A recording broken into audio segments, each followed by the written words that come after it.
A woman arrives at the police station to clean, but she immediately notices mistakes in the investigation process. Her mind starts analyzing and realizes that the police have mistaken the victim for the suspect. She changes the label from suspect to victim. The next day, Detective Adam, who was in charge of the case, bursts out in anger, yelling, "Who did this? Who changed our board? A man is dead, our primary suspect is missing. This is not a joke." Fortunately, there are surveillance cameras at the station officer. Selena mentions that Morgan's involvement in a criminal case could land her in jail. Morgan acts innocent, simply explaining that she just wanted to help by fix the errors, wondering how it could be considered interference. Adam is frustrated, however, Selena ignores Adam's frustration, instead pulling out the case files and asking Morgan to explain herself. Now it's her chance to show her deductive skills. "You've got a dead body. I'm assuming you think this lady offed her husband, but that's not possible. Look at this room. Look at this couch. All of these pillows are evenly spaced with alternating colors. Check out these shelves. Those objects are perfectly sized. Even the choice of metals is consistent. This house is immaculate. The owner is a tidiness freak, except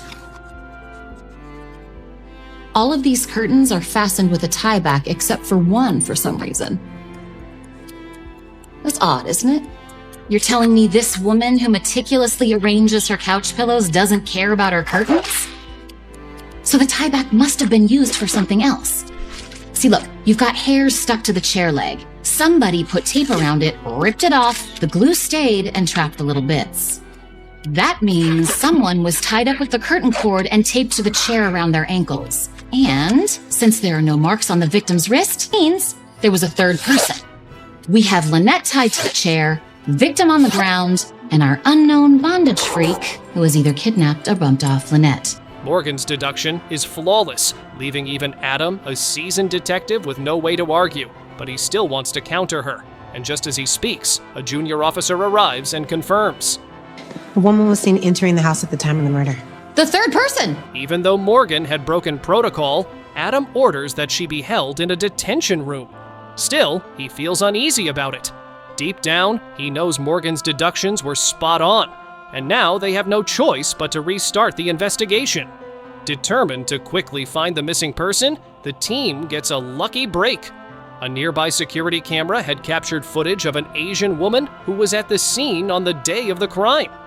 Although she denies having anything to do with it and has no real alibi, Adam and his team decide she's their main suspect. Meanwhile, as Morgan is preparing to sign a confidentiality agreement, she casually glances at the footage and immediately catches something no one else noticed. The video isn't from the day of the incident. In the footage, the wind is blowing southeast. But during this time of year, the wind in the city always blows northwest. Clearly, this footage was recorded months ago. How did she figure it out so quickly? Simple. There's a church visible in the background. Churches are usually built facing east, so that sunlight comes from behind the priest, giving them a heavenly glow. By watching how the leaves blow near the church, Morgan could tell the wind direction, and everyone at the crime scene should have known yesterday's wind was blowing northwest. The police exchange confused glances, not sure if Morgan is mocking them or saving them. Morgan, however, doesn't bother with their reactions. She's got 3 kids at home waiting for her. Curious about Morgan's sharp skills, Selena starts asking her more questions. It turns out Morgan loves watching documentaries and has an incredible intellect. She usually only needs 1 or 2 hours of sleep a day. But her high IQ comes with a downside. She can't help but correct mistakes when she sees them. Because of this, she often struggles to fit in with others and eventually ended up working night shifts as a cleaner.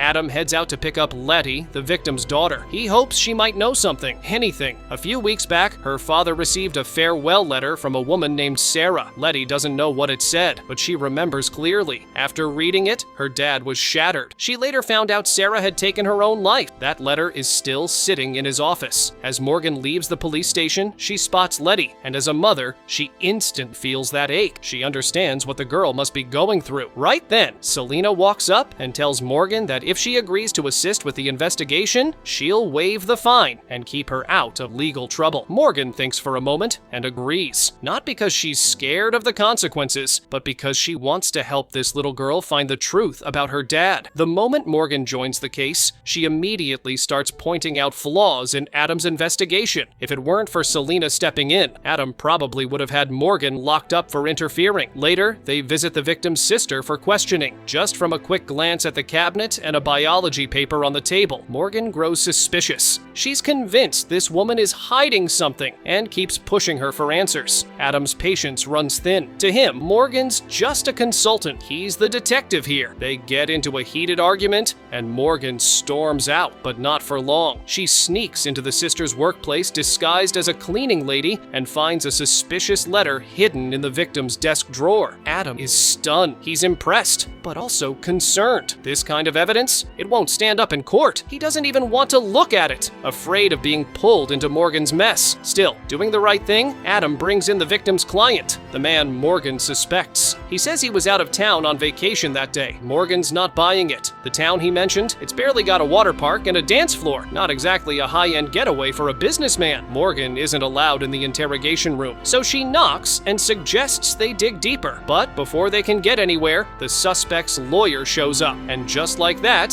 he's let go. Morgan is beyond frustrated. They brought her in to help, won't even listen to her when it matters. Adam, fed up, sends her home. But the next day, Adam shows up at her door. Morgan doesn't miss a beat. She hands Adam her 3 kids to babysit and jumps right back into the case. She explains, at the victim's sister's house, most things were dusty, except for one pair of frog figurines. The label on them, a small tourist town, the same one the suspect mentioned. It couldn't be a coincidence. After dropping off her kids, Morgan and Adam head to the victim's home. She remembers a photo on Letty's phone, taken 3 days before the crime. It showed fresh flowers, but in the police photos, those flowers had already wilted. They should have stayed fresh for 4 to 5 days. Suddenly, it all makes sense. The victim's sister is a biologist. The suspect is a tech expert. Together, they likely altered the room's temperature to fake the time of death, to throw the investigation off track. They didn't hurt the victim's sister, probably out of love, but they did plan everything down to the smallest detail. That small town they visited wasn't just a trip. It's where the sisters grew up. Thanks to Morgan's insight, the police finally tracked down the missing woman. She's found alive, tied up in a remote cabin. The case is closed. Morgan is offered an official job with the team. She turns it down. She's not ready to be away from her family. Selena understands and promises the position will always be open if she changes her mind. Even Adam respects her decision. As Morgan watches the mother and daughter reunite, she smiles. Maybe, just maybe, this is where she truly belongs.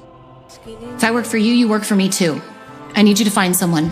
His name is Roman Sinquera, and he vanished 15 years ago. And in the next scene, we see a man falls from the rooftop onto his own car. In the initial investigation, Adam thinks he might have accidentally slipped while dancing, or that it was a possible suicide. But Morgan just smiles without saying anything, not wanting to hurt Adam's pride by looking at the way the car is maintained. It's clear the owner cared a lot about it. If he intended to take his own life, would he destroy his beloved car? When they arrive at the scene, Morgan notices the direction in which the phone holder fell and finds evidence that the police missed. Based on the wear on the phone screen, she guesses the owner is left-handed. Adam unlocks the phone.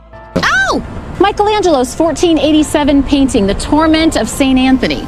Morgan immediately realizes that the owner is a Catholic and also a baseball fan. From the sticker on the back, none of this matches the victim, which suggests there was a second person on the rooftop, according to Morgan, while the victim was dancing under the moonlight. This person suddenly appeared from the shadows. Adam can't argue with her logic, though. He feels a bit frustrated working with someone as sharp as Morgan. When they arrive at the hospital to visit the victim, Morgan immediately notices that 2 of the victim's friends are left-handed. One is wearing a cross pendant, and there's a man with a tattoo of baseball stitches on his arm. Adam immediately brings him to the station, faced with questioning the suspect. Roland denies pushing the victim, insisting they were very close friends. Morgan, frustrated outside the door, loudly says that just checking the phone would show Roland was on the rooftop last night. Faced with undeniable evidence, Roland admits he went to the rooftop, but insists that a shadowy figure pushed the victim. Police don't believe him, as his words seemed baseless, and the camera only captured the victim's car entering the alley with no one else around. Morgan glances over the documents and starts thinking. While everyone dismisses the idea of a third person, Morgan proposes a different theory. He might. What'd you guys do with Damien's car? To confirm, she wants to examine the car again. In the trunk, the police find some paint marks, but since the victim was a car painter, no one paid attention to it. Morgan suggests that a third person could have hidden in the trunk to enter the scene without being caught on camera. Adam objects, pointing out that the trunk has been modified for safety, and anyone inside wouldn't be able to open it on their own. Morgan just smiles and asks him to check the trunk. While Adam is preparing to dismiss her theory, the trunk suddenly opens. Morgan laughs and steps out, explaining that the safety latch was tampered with. This explains why a well-maintained car had unusual paint marks. The third person was actually a co-worker of the victim at the repair shop. Adam has to admit that once again, Morgan was a great help. The two go to the repair shop, but it's clear that Adam doesn't get along with the staff there. Even after showing his police badge, no one pays him much attention. In the end, Morgan has to step in. Besides working as a cleaner, she has done many blue-collar jobs, so with just a few friendly words, she gets them comfortable enough to open up. After chatting for a while, the co-workers express sympathy for the victim, confirming that he was very friendly and had no conflicts with anyone, just as Roland said. When they return to the station and report back, Selena seems surprised, wondering why, with two people going to investigate, Adam didn't gather any information himself. Adam, slightly embarrassed, says that there's no need to investigate so deeply. Just verifying the alibi is enough. While they're in a meeting, the neighboring crime unit needs support for a robbery case. Beggars can't be choosers. I'll take anyone, except the cleaning lady. Morgan rolls her eyes, but stays silent. After going home, she and her daughter look at paintings by Roman, her husband who disappeared 15 years ago. However, her daughter, feeling rebellious, insists that her father abandoned them. Although Morgan is very smart, she's at a loss about how to handle her daughter's rebellious attitude. Looking at the paintings, she suddenly remembers a detail related to the case. In the middle of the night, she drags Adam to the scene to reenact the situation. Based on their positions, if the attacker wanted to push the victim, he would have had to hide behind a nearby stone wall and wait until the victim turned his back. Hearing this, Adam starts to feel frustrated, thinking he already knew that detail. But the next detail catches his attention. Morgan explains an astronomical phenomenon called the opposition effect. The opposition effect is an astronomical phenomenon during the first and last quarter phases of the moon cycle. That is when the moon is at a 90-degree angle to the sun, and that's when it's at its brightest. On the night of the incident, this phenomenon happened by chance. Because of this, the attacker's vision was blurred by the bright moonlight and couldn't see clearly who he was pushing. This led the attacker to mistakenly harm the victim, who was well-liked by many. And since Roland is still alive, there's a chance the attacker might try again. Morgan and Adam quickly call Roland, but the music is too loud, so they can't communicate. Morgan checks the song and finds that only one bar plays that song. They immediately drive there. Even though they know the location, finding Roland in the bar is not easy.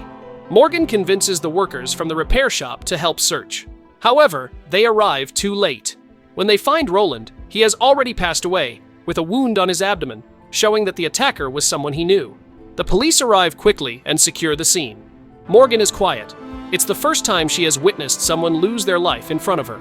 If she had arrived a bit earlier, she might have saved Roland. Luckily, the bar has cameras. Although they didn't capture the attacker's face, there is a flash of light when the weapon fires. Morgan takes note of this detail and starts thinking quickly, trying to piece together the missing clues to find the assassin.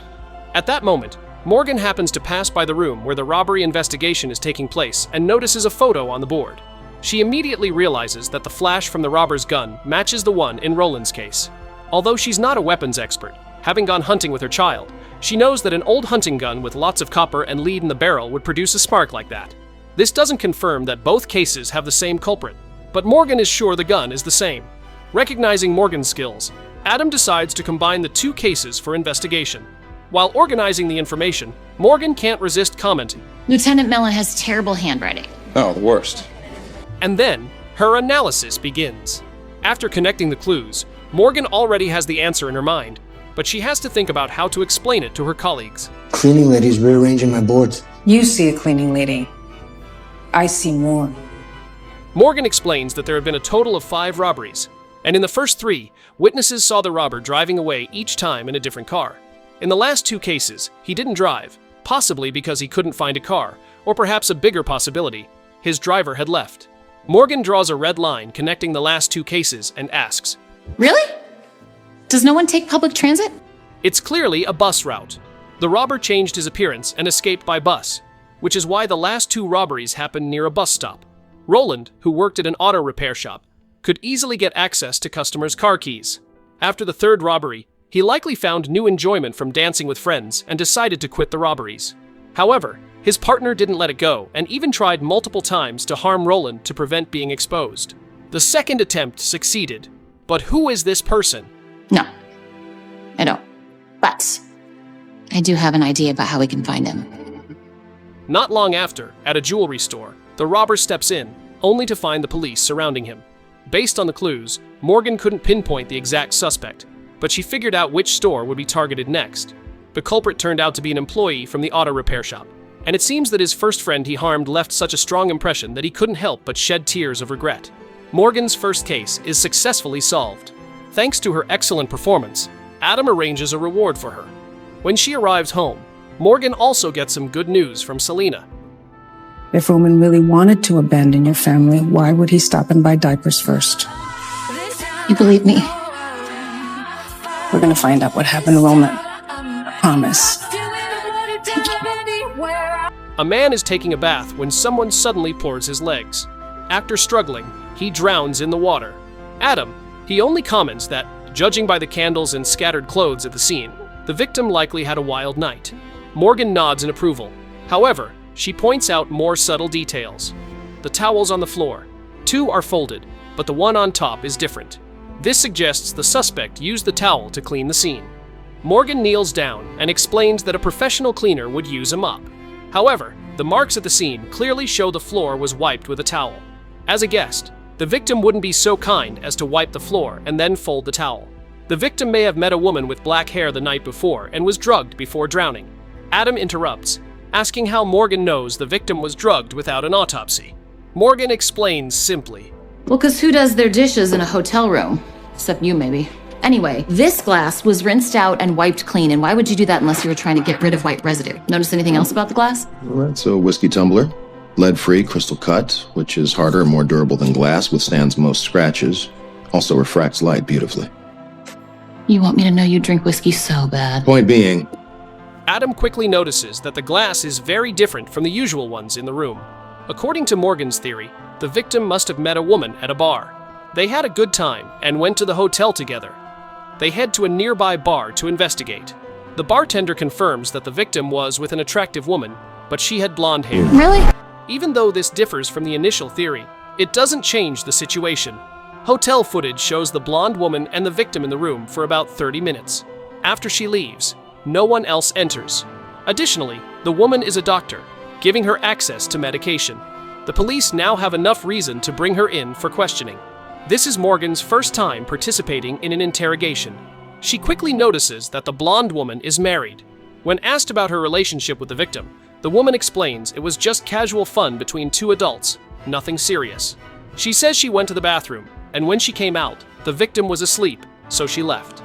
However, the evidence clearly shows that no one else entered the victim's room after she left. Adam decides to cover, but Morgan suddenly pieces together the clues in her mind. She realizes the woman isn't lying. There were candles around the bathtub, and all of them had burned out except for one at the bottom, which was only halfway melted. This indicates that water splashing from the tub extinguished it when the victim struggled. If each candle burns for 4 hours, the incident happened 2 hours after the victim entered the room. This means the victim was still alive when the woman left. Can I leave now? Adam reluctantly lowers the cuffs and looks at Morgan seriously. He tells her she'd better find another suspect, or he will really lose his temper. The next day, Morgan doesn't go to the police station. She takes the evidence from the case home instead. She hopes her son, who has inherited her sharp mind, can help find clues about the suspect. Adam immediately shows up at Morgan's house, trying to control his anger. Taking evidence home is already against the rules, but letting someone else touch it, even with gloves, is still a violation. However, Morgan doesn't feel she did anything wrong. Everyone brings work home these days. She's doing unpaid overtime, so why is Adam still unhappy? Adam explains that the rules exist for a reason. If anyone finds out the evidence was taken out of the police station, it can't be used in court anymore. Luckily, Morgan has made a new discovery. The stitching on the victim's pants is unique. Only tailors in Madagascar use this technique. In that area, diagonal stitching is considered bad luck. Adam doesn't see how the stitching connects to the suspect, but agrees to search for the right tailors. To be fair, Adam isn't great at solving cases, but he's very good at finding people. After showing the victim's photo, a tailor provides a name that doesn't match the victim's hotel records. Could the victim have multiple identities and be a spy? Morgan thinks solving this is simple. They just need to go to the hotel's parking lot and use the victim's car keys. The car will likely have more clues. Even though Morgan once again breaks the rules by taking evidence outside, Adam doesn't say anything further. They quickly trace the car registration to the victim's home, Eduardo Cortez. During a conversation with the victim's wife, Adam purposely mentions that her husband was with another woman before he died. Morgan wonders why Adam would hurt the family of such a deceitful man.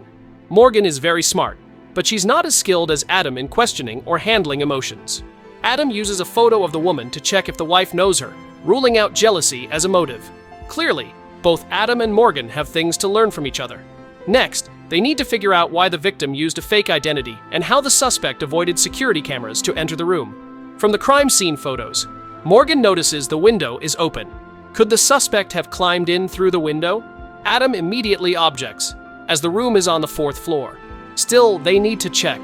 At the window ledge, they find a layer of makeup powder. The rough wall surface suggests the suspect may have climbed through the window to get inside. After confirming how the suspect entered, they discover a new clue. The victim's account recently received $200,000. As a taxi driver, he couldn't have earned that much money.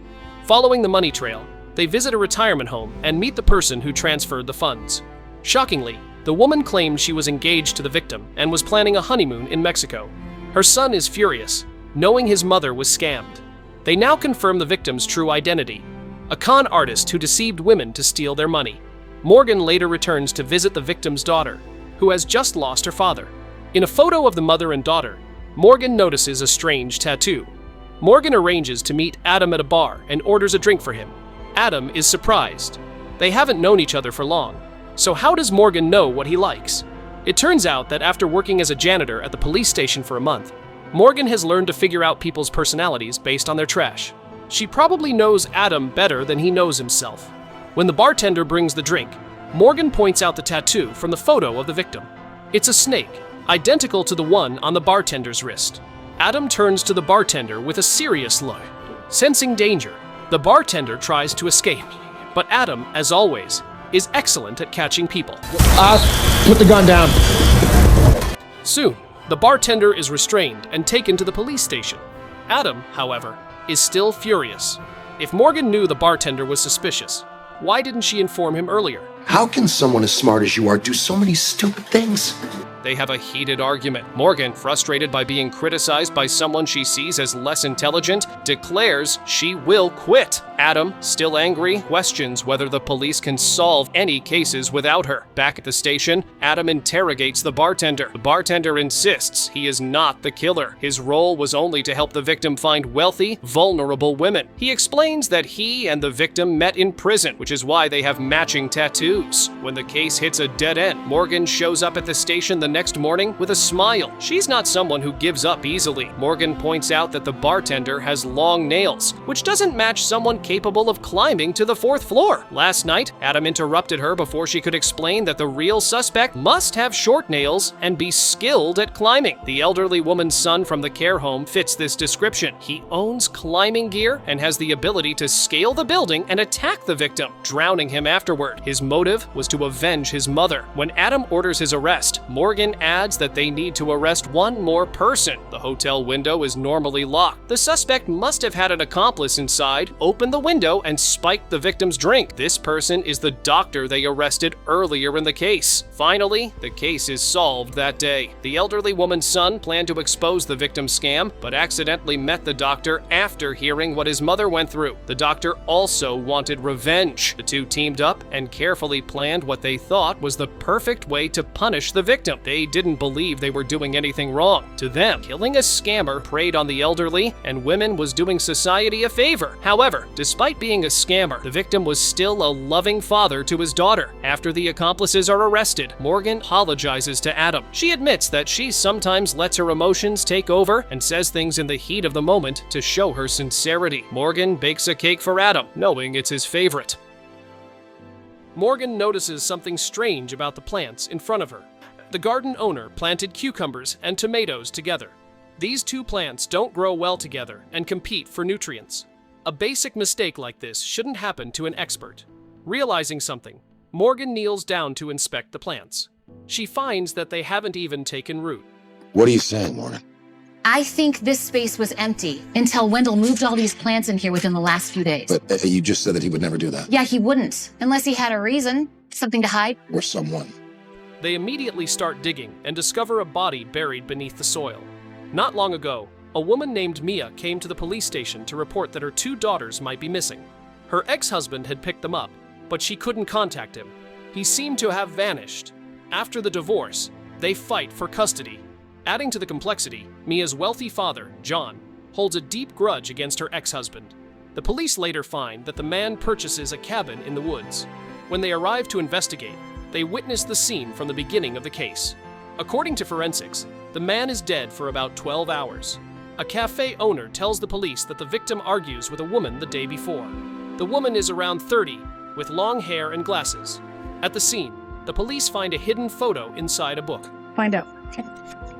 But shortly after, Morgan and the team visit Mia's house. Hearing the news, the family appears confused. While Adam questions Mia, Morgan wanders around the house and chats with the housekeeper. Morgan learns that the victim isn't as bad as the rumors suggest. He treats the children very well. Last weekend, the housekeeper even sees him leaving John's office. Back at the station, Morgan reviews documents and notices something odd in the custody case. The report claims that the victim gives the children unhealthy snacks, which doesn't make sense for someone who grows his own vegetables and fruits. This is just one of many inconsistencies. Hearing this, Adam remembers something. After a simple search, he identifies the woman who argues with the victim. It is Sarah, someone responsible for risk assessments and writing reports. Sarah insists that she works fairly and without bias. But after a quick look, Morgan notices some clues. Overdue bills pile on the table, something Morgan is all too familiar with. Sarah's personal items are all bargain purchases, but what stands out is a wreath hanging on a picture frame. The wreath contains fresh berries from the Mokihana plant, native to the island of Kauai. A trip to Kauai is a luxury for someone in Sarah's situation. How comfy are those super soft slippers at a luxury 5-star resort? Geez, I wonder what the A could possibly stand for. Sarah's expression changes immediately. Just as Morgan suspects, Sarah can't afford such extravagances. It turns out that a billionaire invites her to the resort in exchange for falsifying the risk report. The slippers she wears are disposable ones from that hotel. Exposed, Sarah confesses everything. She meets with the victim that day because he discovers some dark secrets and plans to expose John, hoping to win back custody. Bribed, Sarah refuses to help and walks away. The billionaire John now becomes the prime suspect. However, John's bodyguard testifies that they worked together until 10 p.m. that night. How was traffic? Bad. Traffic's always bad. Those tickets from the toll? No, fast pass. Yeah, write down your make and model. We'll check the cameras.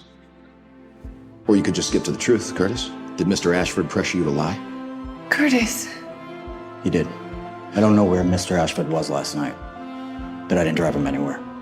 At the same time, Morgan notices some scratches on a cabinet, sparking a new theory. According to the housekeeper, she saw the victim coming out of John's office. Morgan prints a document using the office printer and sees that the pink smudge on the paper matches the one found on the photo from the victim's home. Although Morgan doubts John would harm the children, they realize he is definitely involved. Adam discovers that the man in the photo is a local Supreme Court judge. This judge has repeatedly helped John build hotels in protected areas. If these actions are investigated, they will be impossible to cover up. Adam also finds a message John sent that day. Must speak. Urgent. With no other choice, John admits everything, but insists he never intended to kill the victim. When they locate the man who received the message, his testimony surprises everyone. The man explains that he did receive the message and only wanted to persuade the victim not to reveal the secret.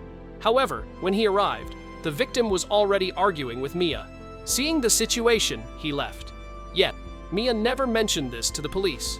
As a mother herself, Morgan wants to believe Mia, but Mia's sudden unreachability complicates things. That night, when Morgan returns home, she sees news about the missing girls on TV. The images spark an idea. The scratches on the cabinet were caused by someone moving a Buddha statue. The purpose of moving the statue was to unlock the cabinet. However, nothing inside was missing.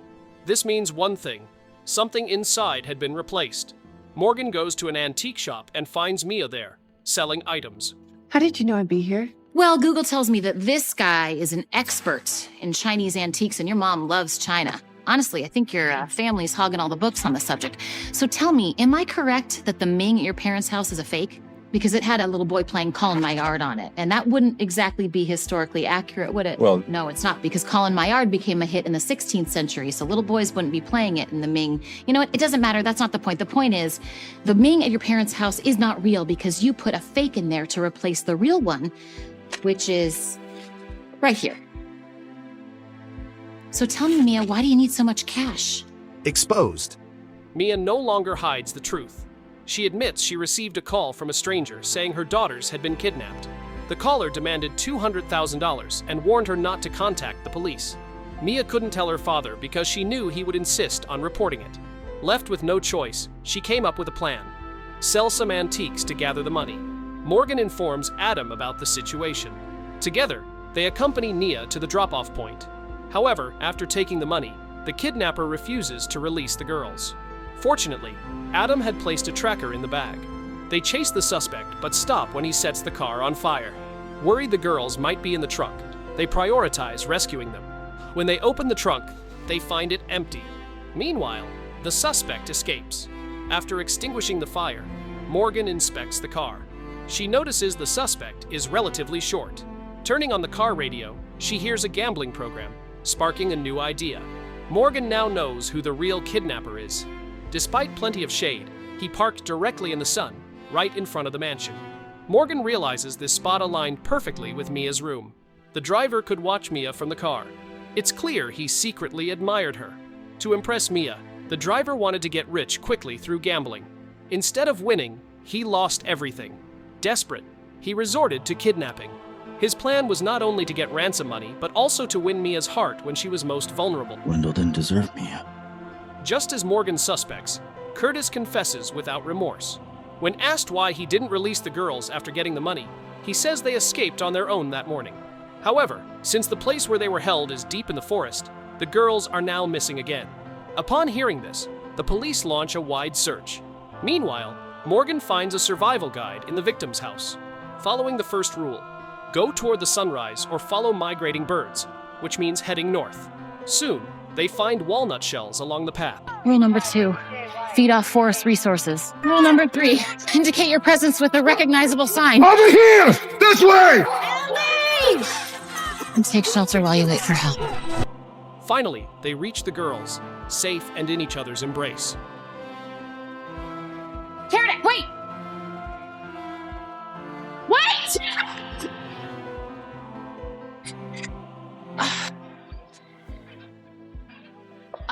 I said wait! A few hours earlier, a veterinary assistant was giving a special medication to a lizard. He placed the lizard back in its glass enclosure.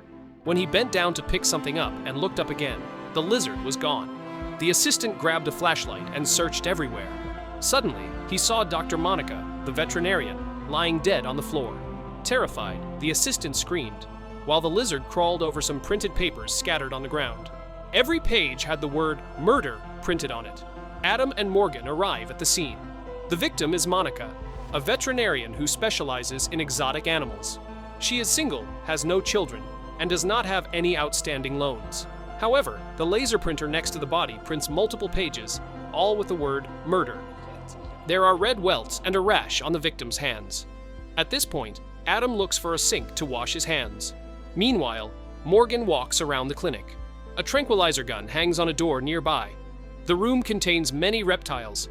Morgan notices a poison dart frog inside a glass enclosure labeled Wilma. On the opposite side, another label reads Fred, but the enclosure is empty. The lock on the glass lid is open. Adam prepares to wash his hands. The victim's wrist, the trash can, and the paper towels. Morgan rushes to stop Adam from using the sink, but it is too late. Thinking quickly, Morgan grabs the tranquilizer gun. I said wait! Morgan tries to stop Adam from using the hand sanitizer because it contains poison. It can paralyze or even kill him. The victim was poisoned by the dart frog. It caused full body paralysis, leaving her unable to call for help or write. She could only shout, "Murder, murder." The laser printer nearby is voice activated, so it kept printing the word murder. In the aquatic area, there were originally 2 dart frogs named Wilma and Fred. Now, one is missing, and the lock on the enclosure is open. This proves someone took one frog out. The red welts and rash on the victim's hands show an allergic reaction to the neurotoxin. The poison from the dart frog was added to the hand sanitizer. Monica used it and accidentally poisoned herself. Daphne finds Fred's body near the sink, confirming Morgan's theory. Adam is dizzy and unstable. Selena calls Oz, saying Monica's friend, Bethany, reported her missing and might know something. Morgan and Adam visit Bethany at her hair salon. Bethany says her son had a karate match last night, and Monica promised to attend. But Monica never showed up and didn't answer calls. Bethany became worried and called the police. Bethany and Monica are very close friends. They met 2 years ago in a yoga class and often went hiking together. Bethany's son liked Monica, and their families became good friends. Bethany explains that during breakfast yesterday, Monica seemed anxious, as if her meeting with a man had gone wrong. But Bethany had never heard about Monica having a boyfriend. At that moment, Bethany's husband and son come home. Hearing about Monica's death, the boy is very upset. Did that man hurt her? Everyone wonders who he is. The boy recalls that a few days ago, he and his mom visited Monica's vet clinic. While his mom went to get coffee, a man came in and argued with Monica before storming out angrily. The boy is immediately taken to the police station to help create a sketch of the suspect. But how can a child describe the features of that person? Seeing that the boy likes Marvel comics, Oz asks the boy to describe which superhero the man looks like the most. Hearing this, the boy says the man has a beard and looks very much like Tony Stark. Monica's parents also arrive at the police station. They say their relationship with Monica has been distant. 12 years ago, Monica ran away from home and never contacted them again. Selena shows them the sketch of the suspect. They recognize him and become very angry. The man's name is Shane Sigier, the person who convinced Monica to leave home. At that time, Monica was 16 and Shane was 22. Monica's parents warned her not to date him, but she didn't listen. Shane once tried to rob a convenience store while wearing flip-flops and tripped, getting caught on the spot. Selena checks Shane's records, but finds no mention of the flip-flop incident. However, Shane did serve time for robbery. The important detail is that he was released just last month. When asked about Monica's death, Shane shows no surprise. He claims they broke up after he went to prison. Why did Shane meet and argue with Monica 5 days before she was killed? Shane says he just wanted to catch up, but Monica had forgotten about him. Morgan believes Shane wanted to rekindle their relationship after being released. However, Monica was now a successful veterinarian and had no interest in him, leading to an argument. Morgan thinks Shane might have planned the murder after the rejection. Shane is currently under house arrest and wearing an ankle monitor. After his release, he got a job as a gym trainer near the beach. On the night of the incident, he never left the gym. The police checked the monitor's data and confirmed Shane didn't leave the gym that night, ruling out his involvement in a crime. Morgan suggests that Monica's parents might be involved due to their strained relationship. Adam disagrees. Well, I've been doing this for a little while, and I can tell you that filicide is one of the rarest forms of murder. This comment makes Morgan reflect on her own doubts about her 16-year-old daughter. Recently, her daughter had invited a male friend over for the night. What's worse, Morgan discovered her daughter secretly taking some kind of pills. Searching her daughter's room, Morgan found a pack of contraceptives hidden under the pillow. Morgan is shocked. Her daughter is only 16. Following advice from a driving instructor, Morgan decides not to react harshly, but to find a way to have an honest conversation with her daughter. Previously, the clinic had a 5-star rating for its professional and dedicated service. However, over the past 6 months, business has declined, and many negative reviews have appeared. One user, Asmodeus, left several insulting comments and demanded compensation for Monica. Using the IP address, The police quickly identify the person. He owns a tattoo shop. When informed about Monica's death, he seems delighted. She killed Fernanda. Okay, that's crazy. Asmodeus owns a Peruvian spider named Fernanda. Recently, he took Fernanda to Monica's clinic for a checkup. Monica told him to go home and wait for a call. Later, Monica called and said Fernanda had a serious infectious disease and had to be put down immediately. Other customers experienced similar situations. He insists he was at the tattoo shop that day and has an alibi. He also shares that while following Monica to demand answers, he noticed she frequently visited an apartment in Hollywood. Meanwhile, Morgan returns to the station and sees someone has ordered food from a restaurant. She immediately remembers Monica also ordered from that restaurant. However, the delivery address was in Hollywood, even though her home is near the clinic, miles away. Why would Monica order food to such a distant location? Did she have another home there? Daphne and Oz get the address from Asmodeus and head there immediately. When they arrive, they see a man pulling out what looks like a gun and walking inside. They rush in, only to find the man holding an electric drill. Morgan and Adam also show up. It turns out the man is a locksmith they call to unlock the door. The two teams realize they've misunderstood each other, creating a funny situation. When the door opens, the room is filled with exotic animals, including parrots, sparrows, lizards, beetles, and a python. There is also a Peruvian spider labeled Fernanda. It turns out Fernanda was never put down. Monica was using her job as a veterinarian to smuggle animals. These animals are very valuable. Morgan finds a photo of Monica with Bethany's son. Adam discovers a piece of paper that looks like a code sheet, full of strange symbols and numbers. Morgan decodes it and finds out it's not about animal transactions. It's data about a house, including size, location, and price.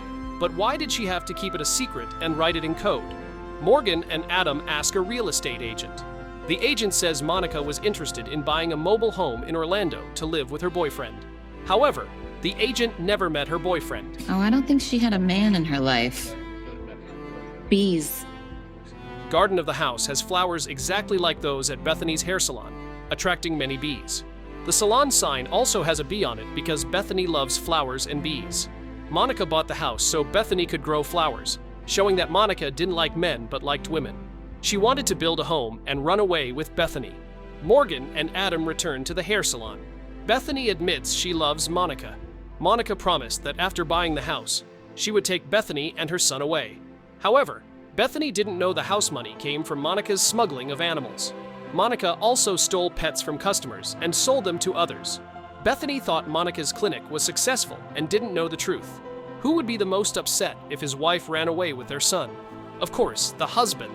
Bethany is shocked and insists her husband is kind and couldn't kill anyone. However, the police bring Bethany's husband to the station after he drops their son off at karate.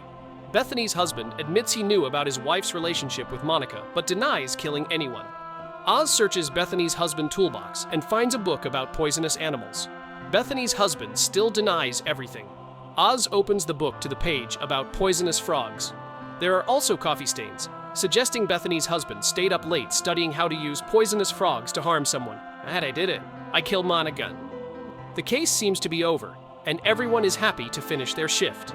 However, Morgan feels something is wrong. First, Bethany's husband confessed too quickly, and the timeline doesn't match. Second, Bethany said she met Monica 2 years ago and became friends. But in the photo of Monica with Bethany's son, the boy is wearing a yellow karate belt. Now, he has a purple belt. This process takes at least 2 years, meaning Monica was watching him before meeting Bethany. Morgan still doesn't understand why Monica did that. She decides to take her kids shopping and stops by the convenience store where Shane once committed a robbery. Morgan stands in front of the store and imagines the scene from years ago. Shane, clumsy as ever, tried to rob the store wearing flip-flops. He slipped, shot a bottle of water by accident, and fell hard, knocking himself out. What's strange is that the police at the time claimed they had to struggle to catch Shane. But how did Monica's father know about Shane slipping and passing out? Morgan immediately gets a new idea. She takes her kids to the beach gym to find Shane. Morgan suspects Shane wasn't the only one involved in the robbery. Monica might have been there too. Shane took the blame to protect Monica. That's why Monica knew the details and told her father. Morgan grabs the headphones and notices that Shane has ear dimples. She suspects Monica might have a child with Shane. Meanwhile, Adam is on a date with a woman. Morgan and her 3 kids suddenly show up and start eating the food on the table. You know this woman? Yeah, I think so. I'm his wife, and these are his kids. Morgan discovers that the boy Bethany adopted is actually the biological son of Monica and Shane. The boy has ear dimples like Shane, while neither Bethany nor her husband has them. So Shane and Gavin both have preauricular sinuses, aka ear dimples. The point is, they're super rare. Only 0.1% of the population has them, and it's even rarer to have them in both ears. So if you do, it is 100% inherited. Shane admits Monica got pregnant back then. Monica's family, feeling ashamed, sent the child to an orphanage. Bethany and her husband, unaware of the truth, adopted the boy and loved him like their own. Monica secretly followed her son over the years. She approached Bethany and pretended to love her just to get a chance to take her son back. Bethany's husband didn't kill anyone. He confessed only to protect his family. Bethany admits she killed Monica after learning the truth that Monica only cared about getting her son back, not about loving her. She used poison from a frog to kill Monica and placed the book in her husband's toolbox to frame him. In the end, the case is solved. Monica's mother comes to claim her grandson. Only Bethany's husband truly loves the boy. He accepted the blame to ensure his son wouldn't lose his mother. Asmodeus also reunites with his beloved Fernanda. Morgan finds out her daughter is taking birth control pills, not for pregnancy prevention, but to treat acne and improve her skin. Morgan feels relieved that her daughter is still safe and hasn't been taken advantage of. A woman wakes up on the sofa after drinking too much. When she looks around, the office is messy and chaotic. A photo frame is shattered, and the word "forever" is written on the wall. Behind the desk, a foot in high heels sticks out. The woman walks closer and sees something horrifying. It's her CEO, Elaine, stabbed with a trophy. The crime scene is a company that produces health supplements. Last night, they hosted a product launch party. The event started at 8 p.m. and lasted until midnight. The TV screen still plays a video of Elaine introducing a new product, a spray to help teenagers with asthma. Elaine, the company's founder and CEO, was stabbed in the heart with her own trophy and died from blood loss. The office is heavily damaged. A picture on the wall is cracked, possibly from a punch, indicating a struggle between Elaine and the attacker. The word "forever" is written in large letters on the wall. Is this a message from the killer? Sam, Elaine's assistant, found the body and called the police. Sam says she stayed in the office all night, but things might not be as simple as they seem. Sam doesn't remember anything. She drank a lot at the party and took sleeping pills. The combination of alcohol and medication caused her to lose memory, leaving her mind completely blank. Sam claims she admired and respected Elaine. Elaine was a strong woman who built the company from nothing and became a wealthy, successful businesswoman, an inspiration for modern women. While saying this, Sam smiles, but Morgan notices something off and realizes Sam is lying. Sam, have you ever heard of a Duchenne smile? A Duchenne smile can show genuine happiness, cunning, or deceit. This is common among service workers or public servants. Sam's smile is exactly like that. Her mouth says she likes her boss, but deep down, she feels hatred. Sam admits the truth. Elaine was a harsh, strict, and difficult person. She often scolded and mistreated employees when displeased. Working at the company felt like living in hell. Morgan checks Sam's computer. The last activity on the computer was at 10 p.m. The search bar contains random characters, likely typed while Sam was drunk. Adam finds a bottle of sleeping pills, confirming Sam did take them. However, memory loss doesn't mean she didn't commit the crime. Sam's notebook is filled with angry notes about Elaine. There's even a drawing of Sam attacking her boss with a knife. With such dark thoughts, who can say for sure that Sam wouldn't act on them? Sam keeps insisting she doesn't remember anything. Morgan sympathizes and believes Sam isn't the killer. Morgan reflects on how office environments can be toxic. Employees often resent their bosses but endure it to keep their jobs. Adam agrees with Morgan's empathy but reminds her, if someone makes a mistake, they still have to face the consequences. Morgan and Adam visit Elaine's house. Elaine's husband runs a well-known investment firm. He says he attended the party but left at 10 p.m. to go home. He describes Elaine as very ambitious. She was expelled from medical school and later shifted to supplements. He invested in her business, and they fell in love and married. Elaine had recently signed a big deal for the new product. She was very determined and passionate, but the pressure was intense. When asked if Elaine had enemies, Her husband shakes his head. With her bold and straightforward personality, almost everyone at the company could be considered her enemy. Sam's test results confirm high levels of alcohol and sleeping pills in her blood. The levels were high enough to cause temporary memory loss. The police discover Elaine wrote a check for $45,623 the night before. No one has cashed it yet. Also, what does the word forever on the wall mean? The forensics team still can't determine the exact time of death. There are no fingerprints on the weapon. Adam focuses on questioning the party guests. Morgan listens carefully to each story. Nina, Elaine's former assistant, says she was a classmate and co-worker. She left the office at 9:30 p.m., confirmed by electronic door records. Jerry, a marketing employee, says they were busy drinking. Jonathan, an accountant, wanted to leave early, but his co-workers insisted on staying until the party ended. Morgan paces back and forth, frustrated by the stories. Everyone mentions a loud argument in Elaine's office during the party. Elaine often scolded employees, so no one paid much attention. Time of death was around 11 p.m. And how'd you get there? Last night at the party, there was a karaoke session. From 10:53 to 10:58, a female colleague sang Rolling in the Deep, and a sales team performed Since You've Been Gone, a loud rock song. Despite the noisy music, people still heard arguing from the office. At 11:01, someone sang Nothing Compares to You, a quiet, slow-paced song. By then, there was no more arguing from the office. This means the victim was likely killed around 11 p.m. To help Sam remember, Morgan offers her some potato chips as a small gesture.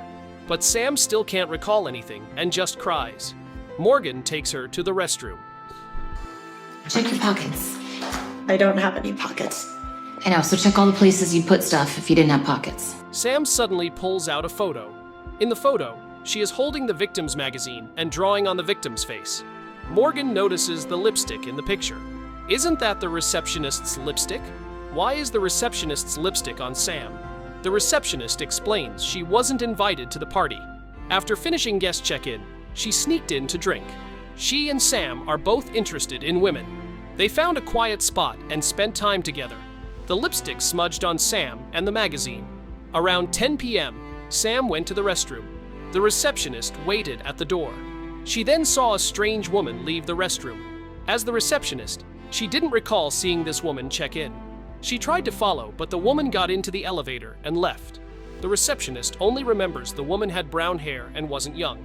Under pressure from Adam, she adds another detail. The woman had a square-shaped, plastic-looking mark on her arm. Morgan immediately takes the receptionist to the photo display wall. Is it this woman? That's her. That was cool. It's an insulin pump. She's diabetic.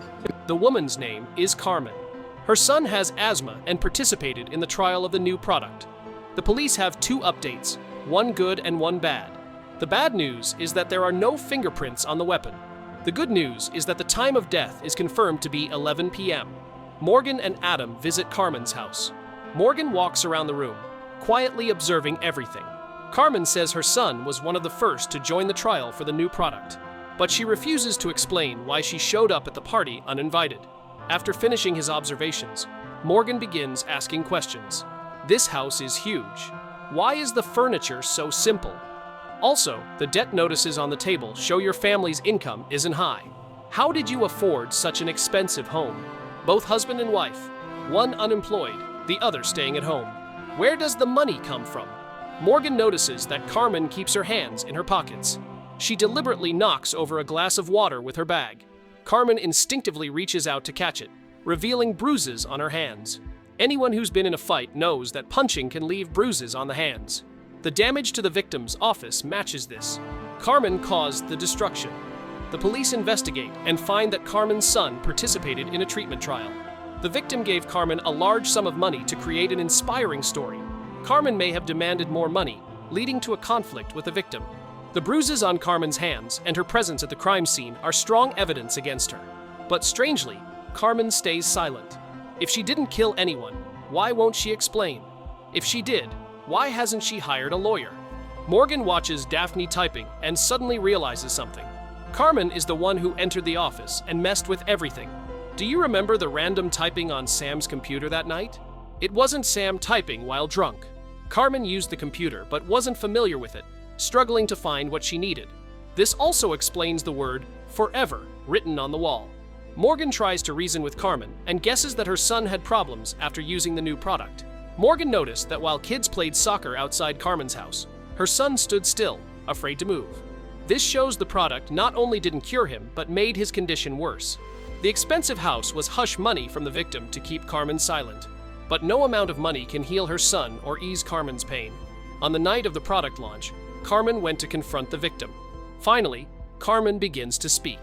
She says she was happy at first to receive the money and house. But when her son's health got worse, as a mother, she felt angry and frustrated. So, she went to the party to confront the victim. While waiting, she saw a slogan on the computer, helping asthma patients be free forever from pain. The more she thought about it, the angrier she got. Felt like a scam. So, she started breaking things and wrote forever on the wall in anger. While moving the cushions, she accidentally cut her hand.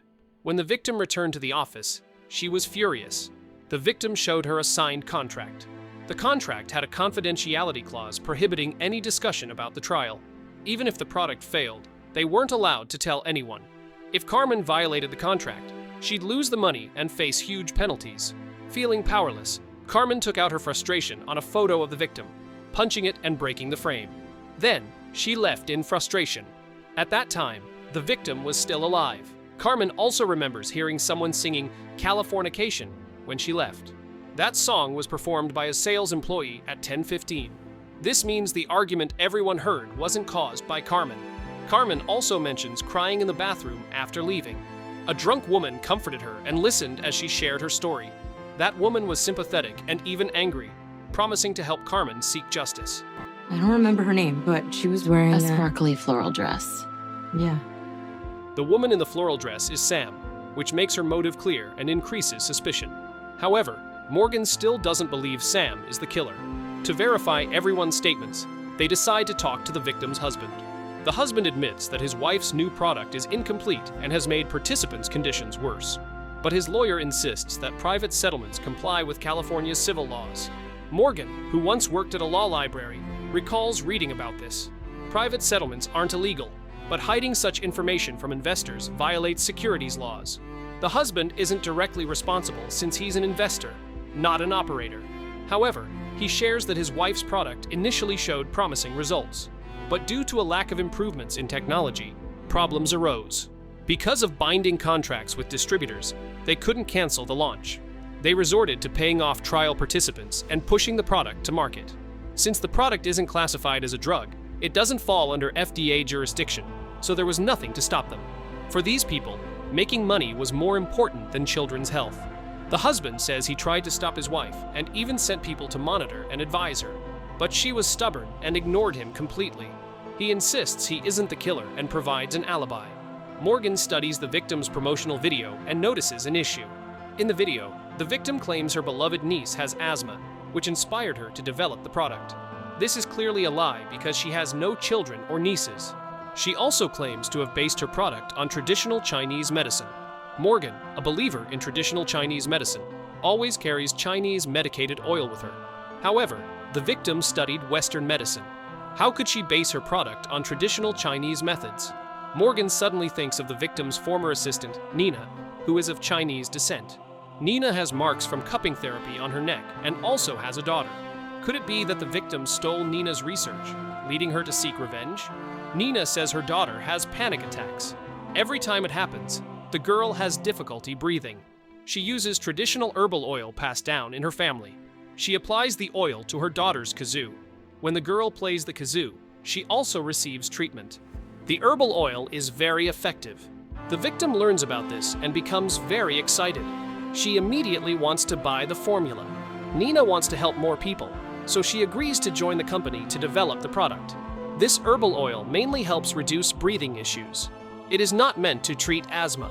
However, the victim makes decisions on her own and does not understand traditional medicine. She insists on using the herbal oil to treat asthma.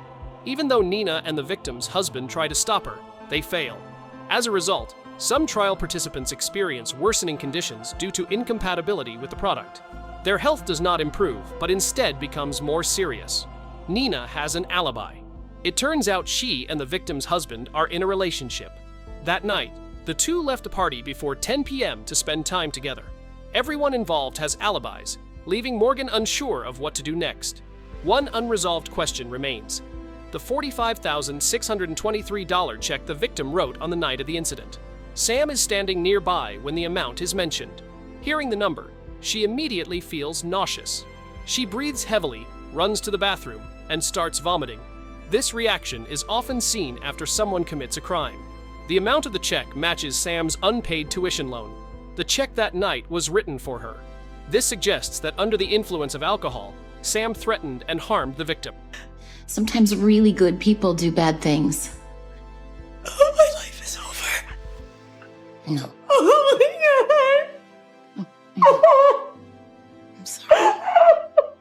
Sam is arrested on suspicion of murder, but Morgan always feels that a small girl like Sam cannot be the killer. She suddenly remembers that Sam once said the victim had recently become very suspicious.